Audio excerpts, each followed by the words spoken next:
ইসলাম সাহেবের ইজ্জতের জন্য আপনাদের কাছে শুধু এইটুকু বলবো, আসছেন জামিয়ার মতো একটি মহৎ ইলমি কেন্দ্রে, একটি জীবন গঠনের জায়গায় গোনা মাফ করার আশা নিয়ে, সওয়াবের আশা নিয়ে, দয়া করে আমরা সবাই একটা দায়িত্ব নিই যে আমরা এইখানটায় এসে সময়টা অন্যত্র অপচয় করব না,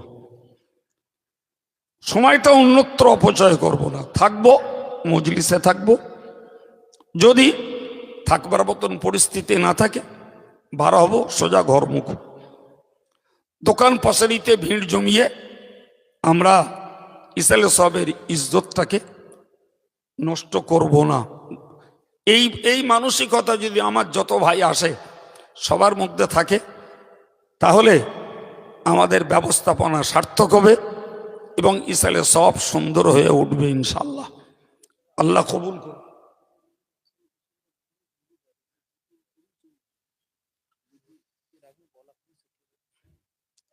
আরেকটা কথা এই প্রসঙ্গে, ভাই আমরা অনেকে আসি জিকিরের মহব্বতে, এটা আমরা বাস্তবে দেখি।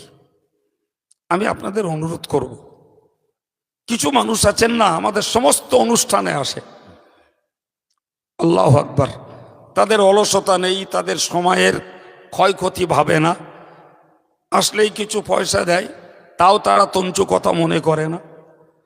আবার কিছু মানুষ আছে ভাবে গাছ লাগাবো না, পানি দেবো না, শুধু আমরা কুড়বো,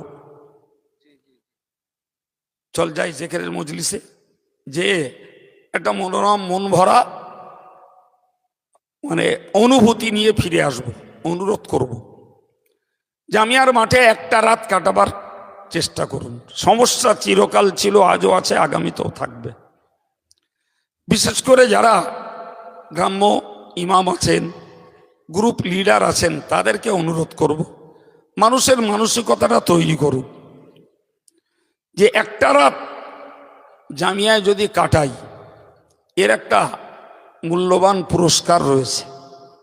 হাদিস শরীফে রাসূল বলেছেন, সালাসাতু আয়ুনিন হারামাল্লাহু আলাইহান নার, তিন শ্রেণীর চোখ যাদের জন্য আল্লাহ জাহান্নামের আগুনকে হারাম করে দিয়েছেন।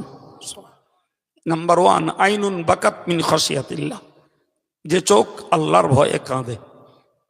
ও আইনুন মানাআত আন মাহারিমিল্লাহ, আর ওই চোখ যে চোখ হারাম দৃশ্য দেখা থেকে বিরত থাকে।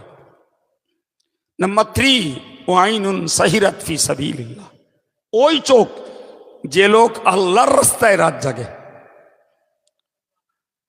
যে চোখ আল্লাহর রাস্তায় রাত জাগে, ওই চোখওয়ালা মানুষদের জন্য নবীর ঘোষণা, জাহান্নামের আগুন থেকে আল্লাহ তাদের নাজাত দান করবেন।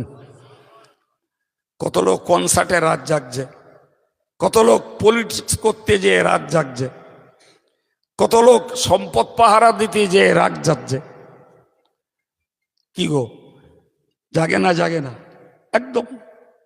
তো যদি নিয়ত করি যে একটা রাত আল্লাহর রাস্তার একটি উপযুক্ত পীঠে স্থান, জামিয়া রহমানিয়া মতো একটি ইসলামী শিক্ষা প্রতিষ্ঠানের বাৎসরিক ইসালে সওয়াব, একটু মন তৈরি করুন আপনাদের প্রচারের মাধ্যমে যে আমরা জিকির হবে আর হু হু করে বেরিয়ে যাব।